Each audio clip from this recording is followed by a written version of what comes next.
बिस्मिल्लाहिर्रहमानिर्रहीम। अस्सलाम वालेकुम नाज़रीन, you watching in person with Laila Nisar. ऐं तव्हां खे असीं बाक़ायदा तौर ते भली कार चऊं था पंहिंजे प्रोग्राम में। तव्हां हिकु ॻाल्हि नोटिस ज़रूर कई हूंदी त गुज़िरियल 2 हफ़्तनि खां वठी करे असीं कारोबारी शख़्सियतुनि सां प्रोग्राम कंदा अचूं पिया, छो त नए माली साल जो बजट बि तयारु आहे ऐं कुझु ई ॾींहंनि में हू पेश थियणु वञे पियो, यानी 12 जून जेकी डेट ॿुधाई वई आहे उन ते नए माली साल जो बजट पेश थियणु वञे पियो। सो असांजी कोशिशि इहा हुजे थी त मईशत ते जेतिरी ॻाल्हि थी सघे कयूं। मुआशी प्लान जेको असांजी हुकूमत ठाहियो आहे उहो केतिरो आइडियल आहे। असीं अहिड़े क़िस्म जा सवाल पंहिंजे जिन एक्सपर्ट्स सां असीं प्रोग्राम कयूं था, या जी गुज़िरियल 2 हफ़्तनि सां असीं 2 कारोबारी शख़्सियतुनि सां कयासीं। पहिरियों चेयरमैन हुया आबाद जा ऐं उनखां पोइ KCCI जे प्रेसिडेंट सां असीं प्रोग्राम कयो त हू मुल्क जे हालातुनि खे, मुआशी हालतुनि खे कीअं ॾिसनि पिया ऐं छा अञा वधीक थियणु घुरिजे। सो अॼु बि असीं जंहिं शख़्सियत सां मौजूदु आहियूं हू बि मईशत खे तमामु घणो बहितरीन नमूने सां सम्झनि पिया। आउं हिन वक़्तु मौजूदु आहियां, तामियारी शख़्सियत आहे, माहिर मुआशियात आहिनि, चेयरमैन आहिनि KSB ग्रुप जा सर नासिर शाह सां असीं हिन वक़्तु मौजूदु आहियूं। नासिर शाह बुखारी साहब, अस्सलाम वालेकुम sir, thank you very much for your precious time. और आजकल तो जो दिन है वो बड़े सेंसिटिव से चल रहे हैं, क्योंकि बजट की तैयारी में हुकूमत लगी पड़ी और आवाम की नज़रें भी तमाम उसी पे ही जमी हुई हैं कि उनको रिलीफ मिलेगा, आवाम दोस्त बजट होगा या नहीं। तो सबसे पहला सवाल मेरा आपसे ये होगा कि जो इस बार नए माली साल का बजट है वो आवाम दोस्त आपको दिखाई दे रहा है या नहीं? देखिए, चैलेंजेस जो हैं वो तो बेशुमार हैं। एक नई थॉट जो है इस वक्त बजट के बनाने में नज़र आ रही है, ख़ास तौर पे जो हमारे नई थॉट से मुराद आपकी नई टीम की बात कर रहे हैं? नई टीम की बात कर रहा हूँ कि जो नए के फाइनेंस मिनिस्टर हैं वो और जो अपनी टीम लेके आए हैं, तो उनका एक्सपीरियंस और एक्सपोजर जो है वो इंटरनेशनल भी है, लोकल भी है। तो मैं समझता हूँ कि एक नई थिंकिंग जो है वो हमें इस बजट में ज़रूर नज़र आएगी। और कुछ हमें जो है वो IMF के अहदाफ हैं जो कि अमूमन एक बहुत बड़ा मसला जो है बना के पेश किया जाता है। हालांकि अगर हम देखें कि जो जिस सूरत हाल में हम गुज़िश्ता चंद बरसों में जा चुके थे और जिससे कि ये प्रॉब्लम्स का जो है ख़ास तौर पे बहुत आगाज़ हुआ, हमारा जो करंट अकाउंट डेफिसिट है, हमारा मेजर मसला जो है वो करंट अकाउंट डेफिसिट रहा है। अच्छा। और जब लास्ट गवर्नमेंट जो 2022 अप्रैल में उस वक्त तक जो है तकरीबन $45 बिलियन का करंट अकाउंट डेफिसिट था। ठीक। और उसकी वजह से हमें डॉलर के ऊपर भी एक प्रेशर नज़र आया पाक रुपी पे, और पाक रुपी जो है वो 330 रुपये तक चला गया। जी जी बिल्कुल। फिर उसके बाद SIFC का क़याम हुआ। SIFC के बाद बहुत सारे जो माशी मामलात थे, उनके ऊपर एक सैर हासिल किस्म की पॉलिसी डिसीजंस बनाए गए, और जो स्टेप्स लिए गए उन स्टेप्स का जाके अब हमें नज़रिया आ रहा है कि जो 38% पे इन्फ्लेशन रेट गया था, गुज़िश्ता माह की जो फिगर्स हैं वो करीबन 12% से नीचे हो गई हैं। अभी भी हमारे यहाँ इंटरेस्ट रेट जो है वो 21-22% पर है, जो कि बहुत ज़्यादा है। अब देखना ही होगा कि हमारा इंटरेस्ट रेट कैसे कम होगा। महंगाई 30% से 12% पे जा चुकी है जी, लेकिन उसके बावजूद भी आम आदमी की हालात तो उसमें कोई बदलाव नहीं आया। वो तो बदल ही नहीं रहे। आपके पास कोई जादू की छड़ी तो नहीं है ना कि आप एक ही दिन में कहेंगे जी यानी महंगाई कम हुई है। महंगाई आवाम को यकीन ही नहीं आ रहा कि महंगाई कम हुई है। आप देखें, जो हमारा महंगाई का सबसे बड़ा जो इंडिकेटर है ना वो फूड प्राइसेस है। ओके। और फूड प्राइसेस हमारी जो है, अब आप कम से कम, मैंने आज सब्जियां मंगवाई हैं और वो उन सब्जियों की कीमत जो है मैंने कम से कम नहीं तो 50% कम पे की है जो मैं अप्रैल के महीने में पे करता था।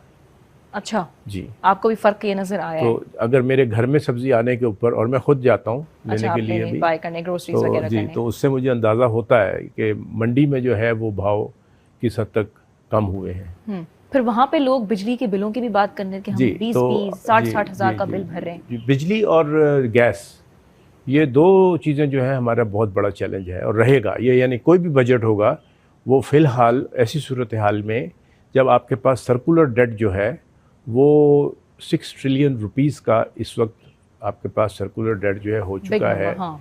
और इस सर्कुलर डेट के सिलसिले में पॉलिसीज़ की भी बेशुमार प्रॉब्लम्स हैं, और पॉलिसीज़ गलत बनती रहीं, गलत डिसीजन मेकिंग होती रही। ख़ास तौर पे जो आपके पास जो गलत डिसीजन से आप पिछली टीम की बात करें, पिछली मौशी टीम की?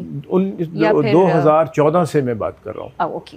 जब आपके पास सीपैक के प्रोग्राम आए, बल्कि उससे भी पहले अगर आप चले जाएं 1996-97 में जब हपको जैसा प्रोजेक्ट जो है वो बनाया गया, और वो जो 62% मिनिमम कैपेसिटी चार्जेस देने पर जो है हमने रेगुलेशंस बनाई, और उसकी बड़ी लंबी कहानी है, मतलब अब मैं उनको क्या दोहराऊं। लेकिन ये है कि मुस्तक़िलन ये जो IPPs की पॉलिसी है वो हमारी जड़ों में बैठती चली गई है।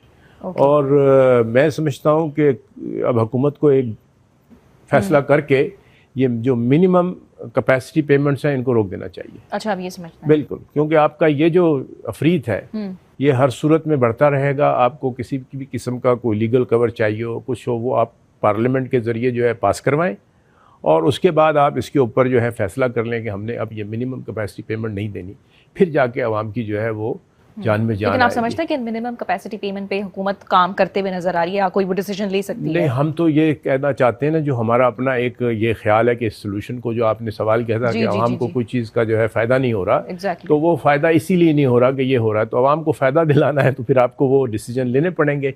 हुकूमत जो है उसको गौर करना पड़ेगा, आखिर हुकूमत भी तो आवाम को ही रिप्रेजेंट करती है। इस बार महंगाई कम हुई है फ्रॉम 30% से जो ज़्यादा थी, और अब ये जाके 12% के नज़दीक आ गई है, तो ये एक बहुत बड़ा पॉजिटिव इंडिकेटर है। क्या हम इससे, या ये चीज़ ये इंडिकेट करती है कि आने वाले दिन जो हैं वो बड़े हमारे सुकून वाले गुजरने वाले? नहीं, जो चैलेंज था उस चैलेंज को मीट किया गया है। ओके।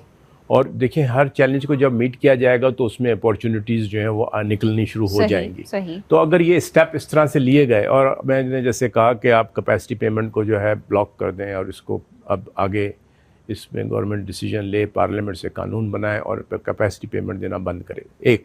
और दूसरा, जो हमारे पास ऐसे प्रोजेक्ट्स लगे हुए हैं, मसलन इस वक्त मैं समझता हूँ कि आपके पास थर के पावर प्रोजेक्ट्स हैं, उनको हमें 100% कैपेसिटी पे चलाना चाहिए। ओके, अच्छा।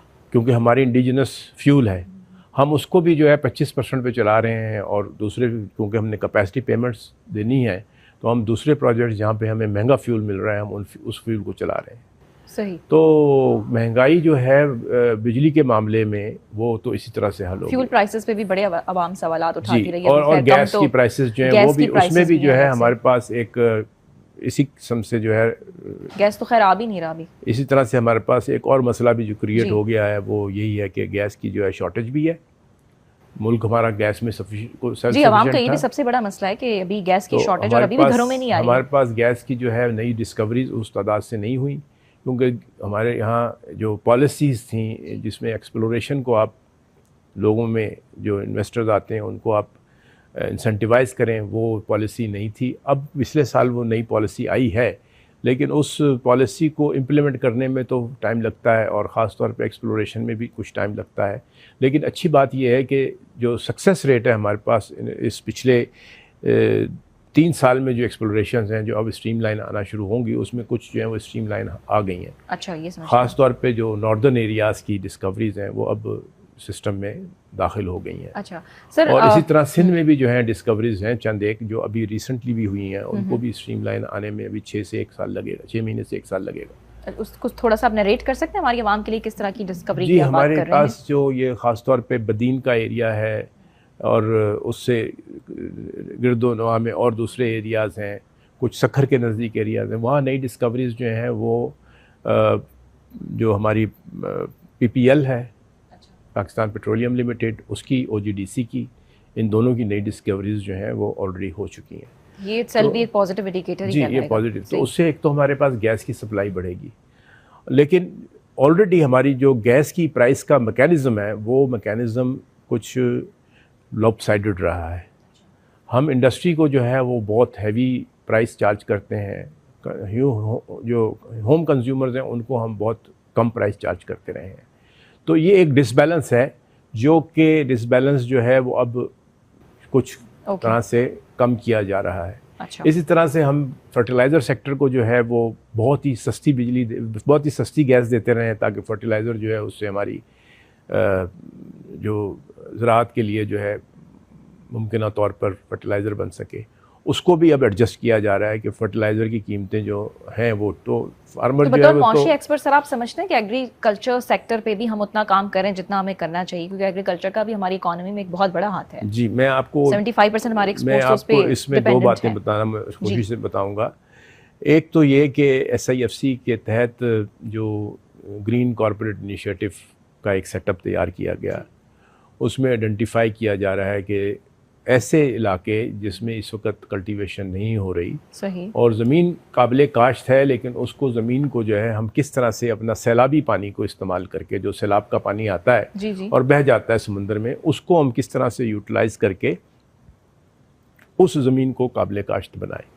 ओके, राइट, जैसे आपके पास थर का इलाका है तो वहाँ पर एक प्रोजेक्ट है थर कैनाल का, कि वो थर कैनाल के ज़रिए जो है पानी को, जो सैलाबी पानी आता है उसको थर की उस कैनाल में दाखिल किया जाए और जो वहाँ पे एक्वाफायर्स हैं थर के, उसमें पानी को दस्तयाब किया जाए ताकि लोग उससे फिर अपने पास फार्मिंग का सिलसिला शुरू कर सकें इफ़ेक्टिव तरीके से। इसी तरह चोलिस्तान में है जी, तकरीबन पंजाब में 7.5 लाख एकड़ ज़मीन जो है वो हुकूमत पंजाब ने ER मार्क की थी और वो उसमें से 2.5 लाख एकड़ ज़मीन जो है वो ऑलरेडी कॉरपोरेट सेक्टर को हैंड ओवर हो चुकी है। और वो कॉरपोरेट सेक्टर है, मसलन मैं आपको बताऊं कि जो खुर्दनी तेल है, हम खुर्दनी तेल जो है वो इंपोर्ट करते हैं 6 से 7 बिलियन डॉलर का, जो हम खाते हैं। ठीक, और वो इंटरनेशनल प्राइसेस जो हैं वो फ्लक्चुएट होती रहती हैं। जी ऐसा ही है। ठीक है, तो उससे हमारे पास भी खुर्दनी तेल की कीमतें काफ़ी, उसमें तगय्युर आ जाता है, तब्दील हो जाती है। जी जी, बहुत बहुत तो अब बढ़ावा आ जाता है। खुर्दनी तेल जो है उसकी जो बुनियादी जो बीज है उसकी प्रोडक्शन के लिए पाकिस्तान में जो ऐसे इदारे हैं जो कि खुर्दनी तेल की पैदावार में शामिल होते हैं, उसकी प्रोसेसिंग में शामिल होते हैं, उन्होंने जो है ज़मीनें ली हैं ताकि वो यहाँ पर वो जो खुर्दनी तेल के बीज हैं वो यहीं पर उसको ग्रो कर सके। लेकिन हमने तो ये भी विटनेस किया है, जो हम चीज़ प्रोड्यूस करते हैं उसको हम इंपोर्ट भी कर लेते हैं। Why is that so? नहीं, वो तो अब देखें, जो पॉलिसी वाली बात तो हम बाद में करते हैं, लेकिन ये इस किस्म की, लेकिन मैं आपको स्पेसिफिक मिसाल ये बताना चाहता हूँ कि ये जो चीज़ है जिससे कि हमारे पास लोकल प्रोडक्शन जो है वो काफ़ी तेज़ी से बढ़ सकते किया है। और अगर 2.5 लाख एकड़ ज़मीन अभी तक दी जा चुकी है और मज़ीद 7.5 लाख एकड़, इसकी खूबसूरती ये है कि जो लीज के ऊपर ये ज़मीन दी गई है 30 साल के लिए। ठीक है सर, आपका पॉइंट आ गया। इसकी मलकियत जो है वो सूबे के पास है। अच्छा, और इसी तरह से सिंध में भी जो है कैबिनेट कुछ डिसीजंस ले चुकी है और जो इसको सपोर्ट किया जा रहा है वो उनके LIMS, land information management system, जो कि उससे बता सकता है कि ज़मीन के अंदर किस चीज़ की ज़रूरत है, पानी कब चाहिए, खाद कब चाहिए, sort of guidance provide करें। फार्मर को पहली दफ़ा इन्फॉर्म्ड एग्रीकल्चर का मौका मिल रहा है जिससे वो अपनी प्रोडक्टिविटी जो है वो बढ़ा सकता है। टेक्नोलॉजी नई जो है वो इंट्रोड्यूस की जा रही है। हमारी टेक्नोलॉजी जो है वही पुरानी, हमने ट्रैक्टर चला लिया और उसको क्या हमने जी ले आए। गुड इनिशिएटिव जो आप हमें बता रहे हैं, ये सारे इनिशिएटिव्स जो है उससे हो और इससे तरक्की के राह पे हम चलने लगे। आपने जो वो दूसरा सवाल किया, ब्रेक के बाद आप मुझे इजाजत दीजिएगा, मैं आपसे वही सवाल जो है दोबारा से करूंगी और उसका आप जवाब भी हमें दीजिएगा। बड़ी मखसूस मिसालें देके हमें समझा रहे हैं, because you are an expert, there is no doubt in that. तो नाज़रीन, स्पेसिफिक मिसालूं एग्जांपल्स रही करे सर असांखे ये समझाइनि पिया कहिड़ियूं शयूं आहिनि जेके जिनजी पैदावार ते बि कमु थिए पियो ऐं गॾो गॾु जेके असांजो हारी तबक़ो आहे, हारियुनि खे फैसिलिटेट करण जे लाइ कहिड़ियूं टेक्नोलॉजीज़ आहिनि जिनखे इंट्रोड्यूस कयो वियो आहे, उन्हनि ते बाक़ाइदा तौर ते कमु बि हले पियो। हिकु शॉर्ट कमर्शियल ब्रेक ऐं ब्रेक खां पोइ ॿीहर हाज़िर थियूं था। खोड़ सवाल आहिनि त मौजूदा मौशी टीम मां सर असांखे केतिरो सेटिस्फाइड नज़र अचनि था, छो त असीं जेके गुज़िरियल प्रोग्राम्स कया आहिनि उन्हनि में असांखे पंहिंजे महिमाननि वरियूं उमेदूं ज़ाहिर कयूं आहिनि। So see you after a short commercial break.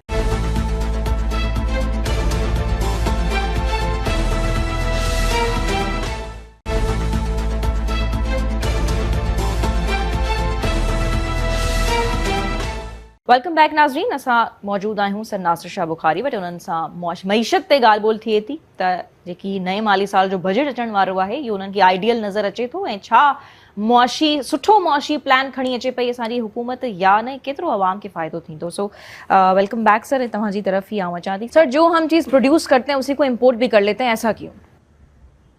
वो मैंने आपसे बताया ना कि ये जो नेग्लिजेंस जो है जो वीट के मामले में वो एक क्रिमिनल नेग्लिजेंस है और कुछ चीज़ें हमें इंपोर्ट करनी पड़ती हैं, मसलन कॉटन है तो वो भी हम प्रोड्यूस करते हैं, इंपोर्ट करते हैं, लेकिन हमें इसलिए कि हमें लंबे रेशे की जो है कॉटन वो मंगानी पड़ती है सर्टेन प्रोड्यूस के लिए, तो उसके लिए तो बहुत ज़रूरी है कि आप वो कॉटन मंगवाएं, ख़ासतौर पे आपकी सेंट्रल एशिया से वो कॉटन आती है। ठीक, तो इस एतबार से जो है वो एक आप वीट की मिसाल देके बता रहे थे। वीट के मामले में बहुत बड़ा क्रिमिनल नेग्लिजेंस है, इसको नहीं बख्शना चाहिए। जिम्मेदार किसको समझते हैं? वो जिन लोगों ने जो है वो फोरकास्ट किया कि हमारे पास जो है वीट की शॉर्टफॉल हो जाएगी और वीट जो है वो आप इसको लेके आए, उन्होंने कैसे फोरकास्ट किया? मतलब इसका कोई तरीकाकार, कोई चीज़ तो होनी चाहिए। सही, इसका बड़ा और नुकसान उन्होंने हुआ है कैबिनेट को जाके जो है किसान जी ये बता के कि जी हमारे पास वीट नहीं है, और वही वीट जो है वो इम्पोर्ट हुई और 2800 रुपये के ऊपर वो वीट जो है उसकी इम्पोर्ट हुई जी, और उसको मार्केट में बेचने के बजाय उसको उन्होंने स्टोर रखा। जी। अब जब स्टोर करने का वक्त आया तो आपके पास ऑलरेडी गोदाम भरे में, आप और मज़ीद वीट लेके क्या करेंगे? तो हुकूमत ने जो मिनिमम प्राइस फिक्स की थी, मैंने अपनी वीट जो है वो 2700 रुपये में बेची है। तो बहुत तो मतलब 3-4 हज़ार की कैलकुलेशन थी और 2700 और ऐसा ही करना पड़ा आबादगारों को भी, किसानों को भी, सब लोगों के लिए यही कम कीमतों में उनको बेचना पड़ा बिल्कुल मजबूरन। और अब यही होगा दोबारा। अब आप ये देखिएगा कि ये थोड़ा सा पीरियड 2-4-5 महीने का गुजरेगा, फिर वो 4,500 पे वीट को दोबारा पहुंचा देंगे, क्योंकि स्टोर करने वालों की कैपेसिटी जो है वो बहुत बढ़ गई है जी। और उन्हीं को बहुत ज़्यादा नुकसान भी खैर होने के इम्कानात हैं। नहीं, जो स्टोर करें मार्केट से 250 में लेंगे और स्टोर करके रख लेंगे, 6 महीने बाद जो है वो 5,000 की बेचेंगे। अच्छा, तो उनको फ़ायदा ही 4,500 की बेचेंगे तो उनको तो 30-40% जो है वो रिटर्न आ जाएगी। सही, ठीक है। तो अच्छा, ये एक मैं आपको फोरवार्न कर रहा हूँ सिस्टम में कि ये जो है सूरत हाल पैदा हो सकती है, जिसके लिए हुकूमत को एक अच्छी पॉलिसी बनानी चाहिए कि कोई स्टोरेज ना कर सके। पॉलिसीज बनाने में हमारी हुकूमत नाकाम क्यों जाती है? क्योंकि अभी ये तो मैंने गुज़िश्ता 2 एडमिनिस्ट्रेटिव हफ्तों मेजर, से ये पॉलिसी होने के बावजूद एडमिनिस्ट्रेटिव मेजर्स की ज़रूरत है, यानी वो जो डीसीज़ हैं उनको इसके लिए ज़िम्मेदार ठहराया जाए कि उनके इलाकों में जो इस किस्म के स्टोर्स हों उनको उनसे माल बाहर निकाला जाए। Rightly pointed out, administrative measures की भी बड़े पैमाने पे सख्त ज़रूरत है। सर, अब नए माली साल का बजट होने जा रहा है पेश, लेकिन साथ ही साथ नए कर्ज प्रोग्राम के लिए हमारे मुज़ाकरात भी IMF से जारी हैं, तो क्या ये सूरत हाल कशमकश में आपको जाती हुई नज़र आ रही है, या आप समझ रहे हैं कि हुकूमत बड़ा रिलैक्स होकर बजट पेश करेगी, या वो IMF के अंडर प्रेशर में रह के बजट आपको पेश करती हुई नज़र आ रही है? अव्वलन तो ये देख लें कि IMF का जो प्रेशर हमारे यहाँ आमतौर पे होता है, ये IMF का बड़ा प्रेशर है, ऐसी कोई बात नहीं होती। तो like every time it is making headlines, ऐसी कोई बात नहीं होती। ये हेडलाइंस बनाते हैं एंकर हजरात ही, माशाल्लाह। असल चीज़ ये होती है, नहीं, असल चीज़ ये होती है कि IMF आपको ये डायरेक्शनली ये बताता है कि अगर आपको हमारे पास हमसे दवाई लेनी है तो आपको जो मर्ज़ है उस मर्ज़ की तशख़ीस ये है, अब आप इस मर्ज़ को ठीक करने के लिए ये इस किस्म की दवाइयाँ ले लें। आप खुद ही वो पूरा प्रोग्राम खुद ही बनाते हैं, खुद ही जाके कहते हैं जी हमारा ये टारगेट्स हैं, हम अब ये टारगेट करेंगे। वो कहते हैं और इसको अचीव कैसे करेंगे ये बताइए। अच्छा। तो उसके लिए आपके पास एक, आप ये समझिए ना कि हमारे पास जो डेफिसिट है, जैसे मैंने आपको कहा कि 6 ट्रिलियन जो है वो तो चला जाता है आपका सर्कुलर डेट के नज़र में, फिर आपके पास इंटरेस्ट जो है वो चला जाता है कोई 6 से 7 ट्रिलियन, वो तो आपके पास बजट में कहाँ गुंजाइश रह गई है? अभी आपने जो है 12,000 टैक्स का हदफ रखा है, 12,900 रुपए कुछ इस तरह से। जी, इस तरह से आपने रखा है ट्रिलियन का, 12 ट्रिलियन का, 12,000 रुपए ये जी नहीं 12 ट्रिलियन का आपने हदफ रखा है कि आप टैक्स की कलेक्शन 12 ट्रिलियन करेंगे। तो उसके सामने जो अभी ये जो खराजात हैं, जब तक आप इसको मुंजमद नहीं करेंगे उन ऐसे चीज़ों को जो मैंने आपसे अर्ज़ की हैं, तो फिर ये तो आपके पास शॉर्टफॉल रहेगा, ना डेवलपमेंट के लिए पैसा रहेगा, ना डिफेंस के लिए पैसा रहेगा, ना आवाम को जो और IMF तो कॉस्ट रिडक्शन, पेंशन में रिफॉर्म्स की बात कर रही है, तो क्या सैलरीज बढ़ेंगी? पेंशन रिफॉर्म्स की तो ज़रूरत जो है हर शोबे में ज़िंदगी में हमारे पास हो गई है, खासतौर पर अभी स्पेसिफिकली वो पेंशन रिफॉर्म्स की बात भी कर रहे हैं। पेंशन रिफॉर्म्स जो है वो पिछले 20 साल से चल रही हैं। सही, अच्छा 20 साल से ये हो रहा है कि जी हमने पेंशन रिफॉर्म्स करनी है और हमारे पास नहीं हो पा रही। तो जो हम अपने अहदाफ जो है IMF के लिए ख़ुद मुतय्यन करते हैं, बस IMF ये करता है कि जो आपने हमें अहदाफ दिए थे आप उसको फॉलो कर रहे हैं या नहीं। IMF की सख्ती सिर्फ ये है। तो अभी फॉलो किए जा रहे हैं या नहीं किए जा रहे? इस वक्त तो जो हमने पिछला प्रोग्राम अभी कंप्लीट किया उसमें तो हमने सारे फॉलो किए, सारा मामला तो है यही ना, फिर इसी में तो प्रेशर में आ जाता है ना, उसको हमने फॉलो किया था उनको, उसकी वजह से हमारी वो प्रोग्राम जो था, जो शॉर्ट टर्म प्रोग्राम था वो कंप्लीट हुआ। अब जो हम प्रोग्राम करने जा रहे हैं उसमें हम उनसे $8 बिलियन का तकाजा करें, हमें क्यों ज़रूरत पड़ती है? जी, ये भी इसलिए कि हमारी अदायगियाँ जो हैं फॉरेन एक्सचेंज की, वो अब बड़े पैमाने पर जो है वो इंडिकेट कर रही हैं कि वो पैसा आएगा। हमें अदायगियाँ करनी होंगी। तो उसमें हमें अपने आप को वर्दी रखने के लिए, ताकि हम इंटरनेशनल मार्केट से जो है इन्वेस्टर्स से पैसा मंगा सकें, हमें जो हमने SIFC का पूरा प्रोग्राम शुरू किया उसमें इन्वेस्टर्स आएँ, हम अपने इंटरनेशनल बॉन्ड कर सकें जी, ताकि वो इनफ्लो आता रहे और जाता रहे, तो कोई फ़र्क नहीं पड़ता। अगर इनफ्लो आना रुक जाए और जाने पर प्रेशर हो तो फिर मसला हो जाता है। अच्छा। हमने अपने आप को क्रेडिट वर्दी रखना है। क्रेडिट वर्दी का मतलब ये है कि हाँ, दूसरे IMF जो है वो हमारे पीछे खड़ा है और वो हमें जो है कह रहा है कि हम आपके साथ हैं, तो हम आप क्रेडिट वर्दी हैं। ओके। तमाम इन्वेस्टर्स जो हैं वो इस नुक्ते को हमेशा देखते हैं कि भाई आपकी क्रेडिट वर्दीनेस कैसी है। अच्छी बात यह है कि हमारी जो 11 महीने की जो रेमिटेंसीज़ हैं वो $27 बिलियन क्रॉस कर चुकी हैं। ठीक है। और हम 30 बिलियन को टच करते हुए नज़र आ रहे हैं। थोड़ा सा कम होगा या थोड़ा सा ज़्यादा होगा 30 बिलियन से, जिसका मतलब ये है कि हमारी जो इंपोर्ट का जो बैलेंस ऑफ पेमेंट का डिफरेंस था वो तकरीबन $21 बिलियन का है। जो $45 बिलियन जो मैंने आपको इब्तिदा में बताया 2022 में, हमारा 45 बिलियन, जिससे हमारी प्रॉब्लम शुरू हुई। हमारी जो वो अदायगियों की प्रॉब्लम थी जिसकी वजह से कि एक पूरा मसला पैदा हो गया था, वो ये था हम उसमें अब अपने आप को 21 बिलियन तक ले आए हैं। तो ये हमारी जो रेमिटेंसीज हैं उससे हम पूरा कर रहे हैं। दूसरा, हमारे पास एक 6 से 7 बिलियन डॉलर का जो है गैप आ गया है जो हमारे फेवर में है। अच्छा। इस वजह से हमारा रुपया जो है वो उस तेज़ी से, आप देखें मुस्तकिल तौर पर ऑलमोस्ट पिछले सितंबर के महीने से स्टेबिलिटी की रेंज में आया हुआ है। अब इस वक्त 277 रुपये के ऊपर 277 पे जो है आपका रुपया ट्रेड कर रहा है। तो रुपया ये आपको अभी स्टेबल नजर आ रहा है, तो आने वाले वक्तों में भी एक और बजट के बाद इम्पोर्टेंट बात भी आपको बताऊंगा। स्टेट बैंक ऑफ पाकिस्तान ने करीबन 4 बिलियन से कुछ जायद जो है वो मार्केट से मॉप अप किया है। यानी आपके पास डॉलर इतना मार्केट में आ गया कि स्टेट बैंक ने अपनी अदायगियों के लिए ये पैसा जो है वो अपने उससे मॉप अप कर लिया, यानी मार्केट से ख़रीद लिया। Okay, that's new. तो अच्छा जी, जिससे आपके पास इकॉनमी के अंदर जो एक रीपेमेंट के प्रेशर्स हैं वो कम हो गए। तो अगर रीपेमेंट के प्रेशर्स जो हैं वो कम रहेंगे तो डॉलर की प्राइस जो है वो इस तेज़ी से नहीं बढ़ेगी। इन्फ्लेशन के हिसाब से डॉलर की प्राइस पर फ़र्क ज़रूर पड़ता है, वर्ल्ड वाइड पड़ता है, लेकिन ये जो हमारा ख्याल है कि ये जो एक बैंड है ये 277 और 287 के दरमियान 10 रुपये के बैंड में डॉलर जो है वो ट्रेड कर सकता है। अच्छा, तो अभी आफ्टर बजट आपको प्रेशर में रहेगा? प्रेशर नहीं है, सर्टेन महीनों में जब हमारे पास नजर आ रहा है आपको, देखिए ना, हमारी ऑयल की प्राइसेस जो हैं वो भी कदरे स्टेबल हो गई हैं दुनिया में। जब वॉर हुई थी यूक्रेन की तो रशिया की, तो हमारे जो प्रेशर्स थे डॉलर की प्राइस के ऊपर वो भी बढ़ रहे थे, रुपए की भी कीमत बढ़ रही थी, लिहाजा आपकी ऑयल की कीमत भी जो है बड़ी तेज़ी से बढ़ रही थी। फिर हम तो रशिया भी गए थे तेल लेने के लिए, फिर रशिया से कुछ टैंक्स भी आ रहे थे ऑयल के, वो भी पता नहीं कहाँ चले गए। नहीं, वो तो जियो पॉलिटिकल प्रॉब्लम्स के अंदर जो है चौड़ी एक इशूज़ हैं। हमें मसला ये हमारे वफाकी वज़रा यहाँ पे बैठ के बता रहे थे टीवी इंटरव्यूज में बड़ा हंस के जो है वो टैंक्स मंगवा ली हैं रशिया से सस्ते दामों में और बहुत कम कीमत होने वाली, फिर वो कहाँ गायब है? उसके बाद तो कोई अपडेट ही हमें नजर नहीं आई। उसकी रीपेमेंट का मसला है, आप उसको रशिया को जो है पेमेंट जो नहीं कर सकते, सिस्टम जो है उसमें आपको पता है स्विफ्ट जो है उसके जरिए रशिया को पेमेंट नहीं हो सकती। We do have those oil tanks. अब तो आ ही नहीं सकते ना, अब जब पेमेंट नहीं करेंगे तो वो क्यों देंगे आपको? सही है, ठीक है। तो बड़ा खैर हमारे वफाकी वज़रा ने क्लेम्स किए थे कि साथ जो है और इंडिया के साथ उनका जो है रुपी सेटलमेंट है, रूबल और रुपी सेटलमेंट है। तो वो जब इंडिया उनसे इंपोर्ट करता है तो उनको रुपी देता है, अपना इंडियन रुपी देता है। सही है, सही है जी, ठीक है। हम पाकिस्तान अगर उनसे इंपोर्ट करेंगे तो हमें उनको जो कन्वर्टेबल करेंसी है वो देनी पड़ेगी। यहाँ हम उनको चाइनीज़ युआन देंगे, यहाँ हम उनको जो है वो डॉलर देंगे। डॉलर तो हम दे नहीं सकते, अब चाइनीज़ युआन भी देंगे तो हमारे ऊपर जो है उसका प्रेशर तो रहेगा। सही। और हम ईरान से भी तेल कर सकते हैं, ले सकते हैं उनसे भी?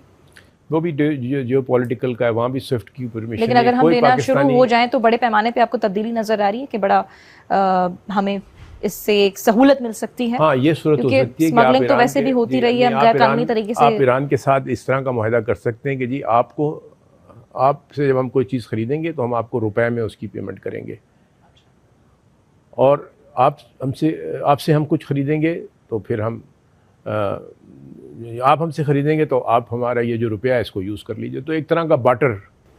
अब वो बाटर का निज़ाम जो है वो उसके लिए हमें अपने IMF के प्रोग्राम में रहते हुए तो मेरा ख्याल है मैं अपनी जो जियोपॉलिटिकल नेसेसिटीज़ हैं सैंक्शंस की वजह से उनको देखना पड़ेगा। लेकिन पाकिस्तान ने एक बहुत बोल्ड स्टेप उठाया है जो कि पाइपलाइन की सूरत में हम सर वो भी तो ताख़ीर का शिकार है। ईरानियन पाइपलाइन जो है ग्वादर तक ला रहे हैं।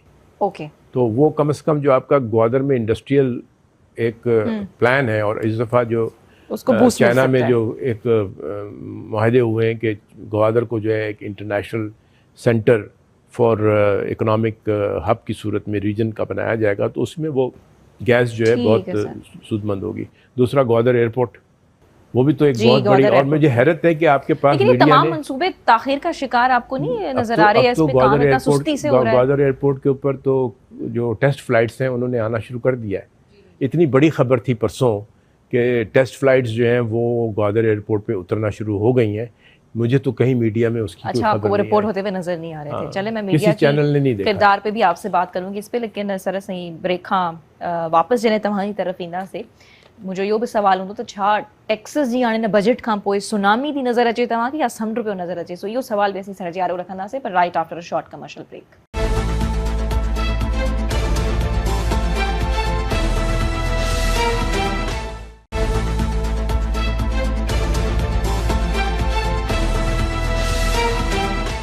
वेलकम बैक नाज़रीन। असीं मौजूद आहियूं सर नासिर शाह बुखारी सां, जेके चेयरमैन आहिनि KSB ग्रुप जा, ऐं गॾो गॾु माहिर मुआशियात बि आहिनि।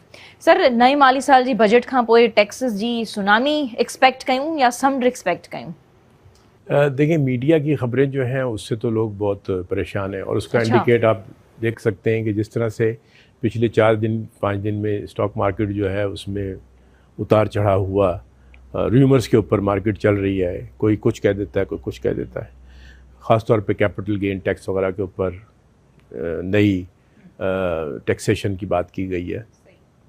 इसमें भी जुड़े तो मशवरे भी आ रहे हैं ना। जी, इसमें भी जो है वो एक क्रिएटिव थिंकिंग की ज़रूरत है। दुनिया ने क्या किया, हमारे जैसे दूसरे मुल्कों ने क्या किया, हमें उनसे सीखना पड़ेगा। वियतनाम ने क्या किया, वियतनाम जो है वो एक नई पावर बनता चला जा रहा है पूरे एशिया की, जो एक ज़माने में बिल्कुल पीछे हमारी तरह उधर भी इकोनॉमी जो थी वो डावाडोल थी। तो चाइना ने वहाँ भी इन्वेस्टमेंट की, उसका भी उन्होंने रिज़ल्ट देखा है, और वो काफ़ी कामयाबी से उन्होंने उस पूरे प्रोग्राम को चलाया है। तो वहाँ पर उन्होंने टैक्सेस के अंदर मसलन वहाँ पर कैपिटल गेन टैक्स को उन्होंने मुस्तकिल तौर पर जो है तर्क कर दिया। उन्होंने उसकी जगह टर्नओवर टैक्स लगा दिया। उन्होंने कहा जी जो यही मशवरा भी पाकिस्तान को भी दिया जा रहा है, होना चाहिए। दिया जा रहा है किसकी तरफ से? इंटरनेशनल इन्वेस्टर्स की तरफ से। ठीक है जी, आप जो है एक टैक्स लगाइए, लेकिन आप उसको सहल कर दीजिए। एक टर्नओवर टैक्स जो अगर आप सेलिंग करते हैं तो उसके साथ ही आप टर्नओवर टैक्स का सर्टन जो 10 पेप्स 15 पेप्स वो आप डिडक्शन कर लीजिए। बिल्कुल, कैपिटल गेन टैक्स को भी आप समझ रहे हैं कि उसको तर्क कर देना चाहिए पाकिस्तान में। हाँ, ऑलरेडी मतलब उससे कन्फ्यूजन होती है। जब ख़ास तौर पे जब आपका फॉरेन इन्वेस्टर जो है वो इन्वेस्ट करता है तो वो फिर उस पूरे एक कज़िये में नहीं पढ़ना चाहता कि वो यहाँ पर जो है पूरे टैक्सेशन डिपार्टमेंट्स को जो है वो करे। इस वक्त आप फॉरेन इन्वेस्टमेंट्स को अगर हम कंसिडर करें तो कितना आप सेटिस्फाइड है, कितना खुश है जो अभी फॉरेन इन्वेस्टमेंट्स आ रही हैं? वो आ भी रही हैं या सिर्फ हमें नंबर्स को हम देख रहे हैं? $250 मिलियन की इन्वेस्टमेंट जो है वो तो रिकॉर्डेड है पिछले 3 महीने की। And how has it benefited अस?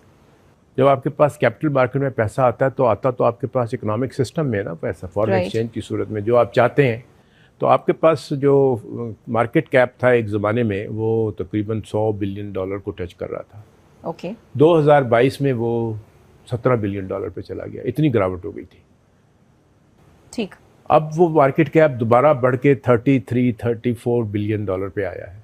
अब आप देखिए कि हमें अभी भी कितनी गिरावट में बैठे हुए हैं। उसको हमने बहुत कुछ आगे लेके जाना होगा। सही। फॉरेन इन्वेस्टर जब इन्वेस्ट करने आता है तो वो परसेप्शन लेके आता है। उसकी वजह से बाकी भी जो FDI आती है वो भी तब आती है जब वो देखते हैं कि यार ये मार्केट में जो है दूसरे इन्वेस्टर्स भी इन्वेस्ट कर रहे हैं। ये भेड़ चाल होती है। अच्छा, तो उस यानी जिसको हम हर्ड मेंटालिटी कहते हैं ना, ये उसके साथ होता है। जो हमने पहले डिकेड में 2000 के देखा, पाकिस्तान में एक दौर आया था कि जब बड़ी तेज़ी से जो है फॉरेन इन्वेस्टमेंट आ रही थी, बहुत सारे लोग जो है वो इन्वेस्टमेंट लेके आए।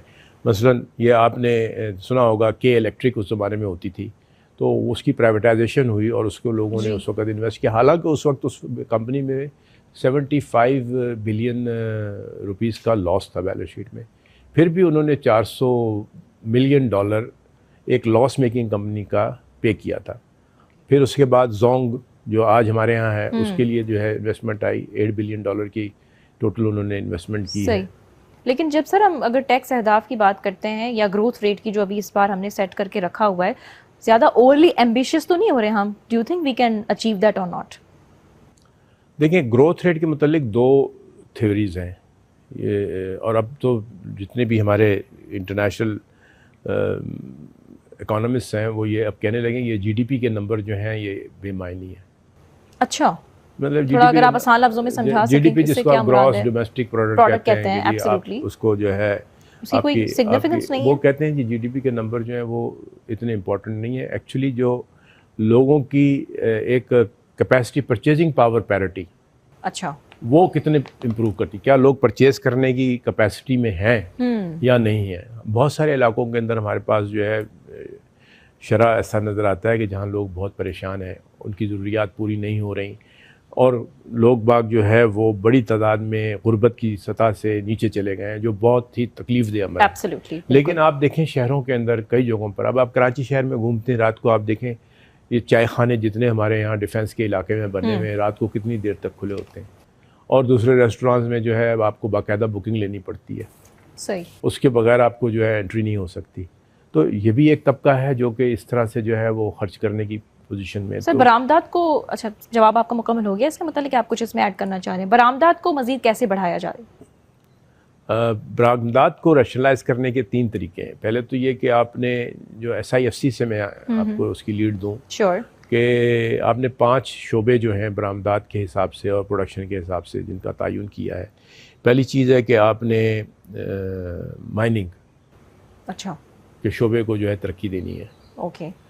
दूसरा शोबा जो है आपका वो एग्रीकल्चर है, वेरी इंपॉर्टेंट। तीसरा शोबा जो है वो IT डेवलपमेंट है, राइट।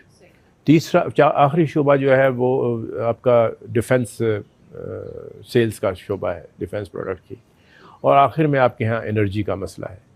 अच्छा, इसमें जब आप ग्लोबल सिनारियो में देखते हैं ये वो सारे शोबे हैं जहाँ कंट्रीज़ ने टर्न अराउंड किया है।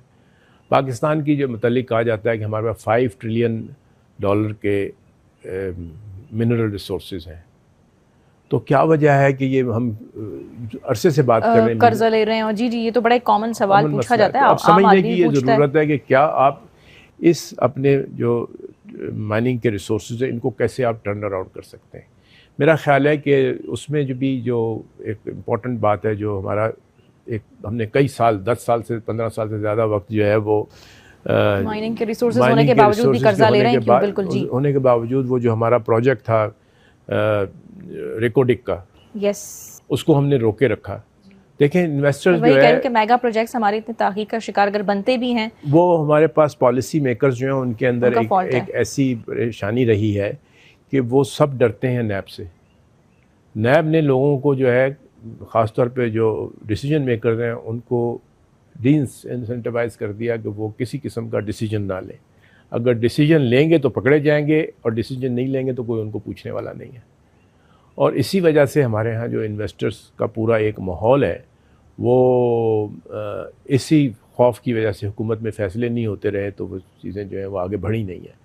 तो और फिर हमने वो इदारा होना नहीं चाहिए, आप समझते हैं कि नैब को होना नहीं चाहिए? वो एक अलग मसला है, लेकिन मैं आपको प्रैक्टिकल बात बताता हूँ, रीजंस दे रहे हैं कि ये भी हुआ क्या है, मैं वो बता रहा हूँ आपको। जी जी, आपका रिकॉर्डिंग जो है उस पर आपके पास $10 बिलियन का फ़ाइन भी लग गया, क्योंकि आपने कोर्ट से यहाँ पे एक ऐसा फैसला दिया जिसमें आपके कोर्ट की भी तरफ से मैं कहूँगा कि उन्होंने फोर्सी नहीं किया कि ये इंटरनेशनल माहिदा है और इसके अंदर इस तरह से अगर वो जाएंगे करने के लिए तो उनको किस किस्म की मुश्किलात का सामना होगा। अगर ये प्रोजेक्ट शुरू हो जाता तो आज हमारे पास माइनिंग जो है उसकी लाइन लगी होती, दुनिया भर जो है वो आ रही होती और कह रही होती कि हमने जो है ये भी आपके पास से माइनिंग में हिस्सा लेना है। सही। तो अब ये माइनिंग का पूरा एक नया इनिशिएटिव है, दोबारा शुरू किया गया है, और इसको शुरू करने के बाद कम से कम मैं समझता हूँ 2 से 3 साल का वक्त चाहिए कि आप इस माइनिंग के अंदर जो है एक उसका कंस्ट्रक्टिव रिजल्ट देखें। एग्रीकल्चर हम ऑलरेडी देख रहे हैं कि बहुत सारी पॉलिसीज वो जो टेक्नोलॉजी की भी मिसाल दी और नहीं, और उसके अलावा भी मतलब आपके पास बीज की पॉलिसी है। अमेरिका में जो है वो बिलियंस ऑफ डॉलर्स के जो बीज हैं एक्सपोर्ट होते हैं। अमेरिका में 730 कंपनियां हैं, पाकिस्तान में 3700 कंपनियां हैं जो बीज की सेल के लिए रजिस्टर्ड है। ओके। और क्या माफिया है जो लोकल प्रोडक्शन है, लोकल बीज है, उसको बनने नहीं हमारे देता। यहाँ माफियाज का भी तो एक अलग से आपके इशू है। पास एक नई पॉलिसी जो है SIFC के ज़रिए ये उन्होंने बनाई है, जिसके तहत अब बीज जो है, जो लोकल बीज है वही दस्तयाब किया जाएगा, ताकि यहाँ पर बीज जो है उसकी पैदावार की जाए। तो आप ये भी साथ साथ समझते हैं कि SIFC एक बड़ा आइडियल प्लेटफॉर्म है सारे इकोनॉमिक चैलेंजेस को टैकल करने के लिए? पास कोई क्योंकि आप मुझे बार-बार आप उसकी मिसाल दे रहे हैं। इसलिए कि वो फोरम और रह नहीं गया था। आपने ये कंसेप्ट बोर्ड ऑफ इन्वेस्टमेंट का था। अभी भी SIFC जो है वो बोर्ड ऑफ इन्वेस्टमेंट के नीचे है और स्ट्रक्चर वही बोर्ड ऑफ इन्वेस्टमेंट का। सिर्फ आपने उसका जो मैंडेट है उसको एक लीगल पार्लियामेंट से पास करा के इस किस्म का स्ट्रक्चर दे दिया है कि जहां आपकी डिसीजन मेकिंग का प्रोसेस जो है वो सहल हो सके और फास्ट हो सके। सही। अच्छा सर, एक और सवाल जो बड़े हमारे अवामी इंटरेस्ट का है।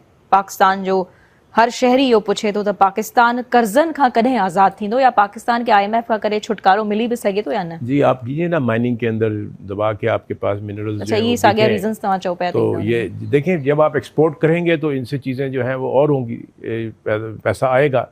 अब ईरान जैसा मुल्क जो है इतनी मुश्किलात के बावजूद भी उसके पास जो नेचुरल रिसोर्सेज हैं उनको वो बेच सकता है। दुनिया को उसके नेचुरल रिसोर्सेज चाहिए, क्योंकि नेचुरल रिसोर्सेज तो हर मुल्क के लिए रिक्वायरमेंट है, वो उनसे किसी ना किसी तरीका खरीद लेते हैं। सिर्फ ऑयल नहीं है ईरान के पास, या गैस नहीं है, गैस तो नहीं वो बेच पाता लेकिन ऑयल बेचता है। लेकिन उसके अलावा जो आयरन ओर है, मैग्नीशियम है, कॉपर है, ये वो सारी चीज़ें हैं जो ईरान जो है वो खूब बेचता है। तो आप भी यही कह रहे हैं कि हमें भी अपने रिसोर्सेज पे इंहिसार करना चाहिए, जो हमारे पास अल्लाह ने दिए। या आप कह रहे हैं कि हमारे हुक्मरानों को या स्टेक होल्डर्स को बात करना नहीं आती है, नेगोशिएट करना नहीं आता है? पॉलिसी और पॉलिसी की इम्प्लीमेंटेशन का फ़र्क बताता हूँ। देखिए आपके पास जो है वो जनवरी में आपने पॉलिसी अपनी जो है वो IT के मुतल्लिक नई पॉलिसी बनाई कि आपके पास एक तो स्पेशल टेक्नोलॉजी जोन्स का क़याम, दूसरा IT कंपनीज जो हैं वो 6 लाख हमारे पास फ्रीलांसर है, ठीक जी, उसको आप किस तरह से वैल्यू क्रिएट कर सकते हैं। वो फ्रीलांसर अगर कोई चीज़ बाहर एक्सपोर्ट करता है तो उसको इन्हें क्या इंसेंटिवाइज़ करने की ज़रूरत थी, जो इन्होंने इंसेंटिवाइज़ किया। और वो $150 मिलियन से उठ के जो है सिर्फ 5 महीने के अंदर $312 मिलियन पिछले महीने की हमारी IT एक्सपोर्ट हुई है। और अगर यही पेस रहा तो आप 3 बिलियन से 5 बिलियन जो है वो एक ही साल के अंदर हासिल कर सकते हैं। तो क्योंकि रिसोर्सेज तो हैं ही, हमारी नौजवान जो है वो जाते हैं बाहर जाकर दुबई में कंपनी बना लेते हैं, बाहर उसकी सेल दिखाते हैं, तरह से करते हैं और वो सेल जो है वो वहाँ रिकॉर्ड होती है। पाकिस्तान में बैक ऑफिस तो हमारी फेलियर हुआ ना कि हम उनको कन्विंस नहीं कर पाते हैं। नहीं, हमारे पॉलिसी हमने ऐसी नहीं बनाई थी कि उनको इंसेंटिवाइज करते। अब आपने उसमें पॉलिसी ये बनाई कि वो 50% जो भी उनकी कमाई होगी उसको वो बाहर जो उनके रिसोर्सेज हैं उसके लिए उनको जो पे करना है वो कर सकते हैं। उसमें फिर आपको उनको डॉलर्स के ले जाने में जो है कोई कबाहत नहीं होगी। तो यहाँ लोगों ने अपने पास जो है उसको आके अपनी इंपोर्ट्स जो है, एक्सपोर्ट्स जो है उनको बढ़ा दिया। तो दूसरा मेरा ये सवाल है कि गुज़िश्ता 9 माह से हम देख रहे हैं कि जो शरह सूद है वो 22% पे ही रुकी हुई है। तो आप समझते हैं कि इससे कारोबारी तबके को थोड़ा बहुत नुकसान को फेस करना पड़ रहा है, और इससे कारोबार आगे कैसे बढ़ सकता है हमारी ताजिर बिरादरी का? बहुत बड़ा चैलेंज है इस वक्त। और ये कि इस बजट के फ़ौरन बाद जो है हमें देखना होगा कि जब इंटरेस्ट रेट कम होंगे तो आसानियाँ जो हैं वो कारोबार के लिए भी आएंगी और आम के लिए भी आएंगी। सही। और 21-22% के ऊपर, पहले स्टेट बैंक ये कहता था जी 38% है, हमने 22% रखा है, लेकिन अब तो 12% हो गया। अब उससे जितना जल्दी नीचे लाया जा सकता हो। मैं ये नहीं एक्सपेक्ट करता कि बहुत तेज़ी से जो है इंटरेस्ट रेट घटेंगे, लेकिन अब उनकी तरफ जो है डाउन स्लाइड का प्रोसेस शुरू हो जाएगा। आप ये भी देखें कि एक ज़माने में आपके पास इंटरेस्ट रेट 18-20% होते थे, पहले भी 2007 वगैरह में, और फिर वो घट के 4% भी हो गए। ऐसी मिसालें भी माजी में मौजूद हैं। तो इंटरेस्ट रेट का जो फिनोमिना है वो अब हमें यानी एक प्रोएक्टिवली स्टेट बैंक की जो है इंटरफेरेंस की ज़रूरत है। Sir, how much are you satisfied with the current economic team? क्योंकि जो गुज़िश्ता मैंने कारोबारी शख्सियात के साथ प्रोग्राम्स किए हैं तो वो तो बड़ा होपफुल हैं, और जैसे आपने भी कहा कि चूंकि टीम नहीं है तो आप भी मुझे उनसे बड़ी उम्मीदें, ऐसा लग रहा है कि एक्सपेक्ट कर रहे हैं उनसे कि वो कुछ ना कुछ नई चीज़ें लाएंगे या कुछ ऐसा इंट्रोड्यूस करेंगे। How much are you satisfied? पूरी कारोबारी हलकों में जो है इस मामले में बात हो रही है कि जैसे मैंने आपसे इब्तदा में कहा था, एक नया थॉट है और एक नया एक्सपोजर है। तो रिस्क वाली सिचुएशन क्रिएट हो चुकी है या आपकी एक्सपेक्टेशंस जो है बहुत ज़्यादा पॉजिटिवली उनके साथ एसोसिएटेड हैं? देखें, जब भी नया चेंज होता है ना तो उस वक्त लोगों में एक गोमगो की कैफियत होती है, लेकिन जो एक्सपर्टीज़ हैं इस टीम की वो लोग उस पर फेथ रख रहे हैं और अच्छी सोच रखने वाले लोग जो हैं वो समझे जा रहे हैं कि ये इकोनॉमी में बेहतरी करने के लिए एक्सपीरियंस टीम आई है। तो इस वक्त आपके कहने का ये मतलब है कि जो हमारे करंट फाइनेंस मिनिस्टर हैं, you are saying that he is going to perform very well? सिर्फ अकेला जो है वो कुछ नहीं कर सकता। जो आपके पास ब्यूरोक्रेट्स की भी टीम है उनके मतलब लोग बात नहीं करते कि जी वो ब्यूरोक्रेट्स जो हैं वो, उन्होंने जो अपनी ब्यूरोक्रेट्स की भी टीम अपने साथ इकट्ठी की है वो बहुत अच्छी तरह से उनका तजुर्बा है। ठीक है, तो यानी इसलिए आप इसलिए एक्सपेक्ट कर रहे हैं उस बजट, क्योंकि असल गवर्नमेंट जो है वो तो ब्यूरोक्रेट्स होती है ना। सॉरी, असल गवर्नमेंट तो ब्यूरोक्रेट है जी, वही जो पॉलिटिशियंस हैं वो तो आते जाते रहते हैं। तो और पॉलिटिशियंस के आने जाने से कोई फर्क नहीं पड़ता हमारी मईशत? देखें, ये तो दुनिया में बेशुमार ममालिक में है। और इटली में जो है हर 2 साल के बाद हुकूमत तब्दील हो जाती है, लेकिन इटली की इकोनॉमी। अच्छा, तो आप कह रहे हैं कि इससे कोई फर्क नहीं पड़ता? अगर आपके पास गवर्नेंस का सिस्टम मौजूद हो फिर कोई नहीं फर्क पड़ता। नहीं, मैं थोड़ा सा फिर से समझना चाहूंगी, अगर हुकूमत ये जो गिर जाती हैं, चल नहीं पाती हैं, टाइम पूरा नहीं करती हैं, गवर्नेंस का सिस्टम मौजूद है और लीगल सिस्टम जो है वो काम कर रहा है। अगर लीगल सिस्टम में आप 12-12 साल जो है मुकदमों का कोई फैसला ना करें तो कौन सा गवर्नेंस का सिस्टम जो है वो चल सकता है? तो आप ना सिर्फ पॉलिटिशियंस को सारा ब्लेम दे देते हैं और कहते हैं कि जी पॉलिटिशियंस ने उन्होंने काम ठीक किया। आपके पास जुडिशरी भी जो है अगर एक मुकदमे का फैसला नहीं करेगी तो वो जो वहाँ पर ब्यूरोक्रेट है वो भी आराम से बैठता रहेगा, उसको पता है कि मुझे को पकड़ने वाला नहीं है। So it is the issue of governance, तो not the politicians or the party. जो है पूरे सिस्टम के अंदर वो गवर्नेंस का, और उसमें सिर्फ पॉलिटिशियंस ही को हम मुरीद इल्ज़ाम नहीं ठहरा सकते। हमें सिस्टम पूरे की जो है एक वहाँ भी रिफॉर्म की ज़रूरत है, ब्यूरोक्रेसी की भी रिफॉर्म की ज़रूरत है और जुडिशरी को भी जो है हमें कुछ ऐसे इम्पल्स देने की ज़रूरत है कि जुडिशरी अपने फैसले फास्ट करे। सर, आखिरी सवाल मेरा आपसे जो है वो शंघाई के इलेक्ट्रिक के मुतालिक होगा कि आजकल ये भी बड़ा हम हेडलाइंस में देख रहे हैं, they are also making lots of headlines. उसके मुतालिक आप हमें आसान लफ्जों में समझाएंगे आखिर हो क्या रहा है? के इलेक्ट्रिक में जो इन्वेस्टर हैं वो सऊदीज़ हैं और कुवैतीज़ हैं जो मेजर इन्वेस्टर हैं। ठीक है। हमारे यहाँ जो है वो क्योंकि एक मीडिया हाइप क्रिएट हो जाती है, वो अबराज का नाम लाके लोगों ने उसको जो है गलत तासुर पैदा कर दिया। अच्छा। जी, असल इसके ओरिजिनल जो शेयर होल्डर्स थे वो यही थे और वही मेजॉरिटी शेयर होल्डर थे। कुवैती और दूसरा आपने मेंशन किया सऊदी के। ठीक है। कुवैती है जो नेशनल इन्वेस्टमेंट ग्रुप और अलजुमई जो है वो सऊदी ग्रुप है, प्राइवेट लोग थे। ओके। ये प्राइवेटाइजेशन मैंने की थी। Alright, मैंने उनको जो है ये शेयर्स लेने के लिए तरगीब दी थी क्योंकि मेरा काम था, मैं गवर्नमेंट ऑफ पाकिस्तान के बिहाफ पर जो उस वक्त प्राइवेटाइजेशन हो रही थी तो सऊदीज़ को और कुवैतीज़ को मैं लाया था। अच्छा। आज की तारीख तक बेचारों को कोई डिविडेंड नहीं मिला। वजह? आपके पास एक तो उन्होंने 75 बिलियन के लॉसेस के ऊपर कंपनी खरीदी थी उस वक्त। 75 बिलियन, तो एक तो वो लॉसेस को पे ऑफ करने के बाद ही डिविडेंड मिलना था। इम्प्रूव करते रहे, उन्होंने पहली कोशिश की मैनेजमेंट की, वो अनफॉर्चुनेटली पहली कोशिश उनकी नाकाम हुई। फिर वो टेक्निकल टीम लाए, एक्सपर्ट्स लाए, अबराज के साथ उन्होंने अपना एक मैनेजमेंट कॉन्ट्रैक्ट किया और उस मैनेजमेंट कॉन्ट्रैक्ट के तहत अबराज को लाए। फिर उसमें नई एडिशनल जो पावर प्रोजेक्ट्स जो थे वो ऐड किए, उसके लिए इन्वेस्टमेंट की। गालियाँ के इलेक्ट्रिक को हमेशा हमने दी बग़ैर जाने बूझे कि इसके असल ऑनर्स कौन है और उन्होंने किस तरीके से इसके अंदर जो है अपने ऊपर और अभी भी वही तंज़ और तनकीद जारी है कि अपने ऊपर वो ज़ख्म झेले हैं और गालियाँ सुनी हैं। अब वो दोबारा कभी पाकिस्तान में इन्वेस्टमेंट करने आएंगे? कभी नहीं आएंगे। मुझे याद है उस वक्त उनकी थिंकिंग ये थी कि यार ये हमारा ब्रदर कंट्री है, यहाँ पर हम 20 बिलियन NIG अकेला जो है ऐसा है कि वो $20 बिलियन पाकिस्तान में इन्वेस्ट कर दे, एक ही ग्रुप। एक बात मैंने अभी और भी कंप्लीट करनी है इसमें शंघाई वाले मामले में। अब जो है फाइनली ये फैसले हुए, बहुत सारे मसाइल जो हैं वो SIFC के प्लेटफॉर्म से जो है इन्होंने हल किए हैं, लेकिन अभी भी एक मसला है जो ये पेमेंट्स का लेन देन है। शंघाई इलेक्ट्रिक डील की बात करें आप? जी, जो पेमेंट का लेन देन है के इलेक्ट्रिक के दरमियान और दूसरी जो हुकूमती इदारों के दरमियान, वो लेन देन जो उसके लिए एक कमेटी कायम की गई है। अश्तर और साफ साहब को जो है उसमें एम्पायर बनाया गया, वो फैसला करेंगे उनकी मीटिंग्स के बाद एक रिकन्सिलिएशन करके कि किसने कितना किसको देना है। उसके बाद जाके जो है ये कि शंघाई इलेक्ट्रिक वाले जो हैं वो दोबारा अपनी, अगर उनका इंटरेस्ट बरकरार रहेगा तो बिड देंगे। तो अभी तो उन्होंने अपनी जो बिड थी वो वापस ले ली है। राइट, ठीक है सर। एक आखिरी सवाल मैं आपका कंसाइज इस पे कमेंट जानना चाहूँगी रिगार्डिंग प्राइवेटाइजेशन के। तमाम स्ट्रेटेजिक इदारों के अलावा जो हमारे दूसरे इदारे उनको प्राइवेटाइज करने की बात की गई है, लेकिन इसमें भी आपको एक डिवाइडेड ओपिनियन नज़र नहीं आता रिगार्डिंग प्राइवेटाइजेशन? एक तबका प्राइवेटाइजेशन को सपोर्ट करता है और दूसरा कहता है कि नहीं, ये तो नहीं होना चाहिए, हम अपनी सारी चीज़ें क्यों दे दें, इससे ऑटोनॉमी हमारी उस पर बड़ा इम्पैक्ट पड़ता है।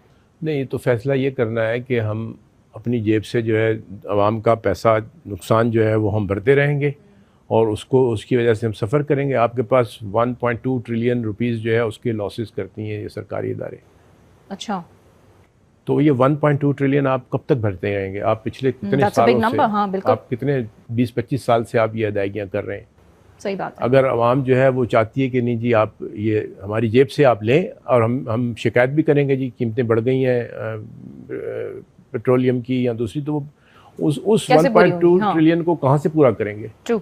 अगर इसका जवाब दे सकते हैं वो लोग जो इसके प्राइवेटाइजेशन के मुखालिफ हैं, तो यकीनी तौर पर जो है फिर उसका कुछ बिल्कुल, ये भी एक सेपरेट टॉपिक, इस पे भी बहुत सारे डिस्कशंस हो सकते हैं, क्योंकि जो तबका अगेंस्ट है वो ये कहते हैं कि जनाब नहीं, वो उसको गवर्नेंस को ठीक कर दें। आपने गवर्नेंस बाकी मामलात में तो देख ली, प्राइवेटाइज करने के बावजूद भी कहते हैं कि हमें फिर भी अपने जेब से तो भरनी पड़ रहा है ना, एक भारी अमाउंट देनी पड़ रही होती है। फिर मैंने पूछा आपको कि ये जो आपके गवर्नेंस के थे मामलात, अगर ये के इलेक्ट्रिक को ही आप सामने रख लें, अगर के इलेक्ट्रिक में उनको मौका देते शंघाई को, वो आके नया पैसा इन्वेस्ट करते, कंपनी को बेहतर करते, तो वो भी दरवाजे रोक देते हैं।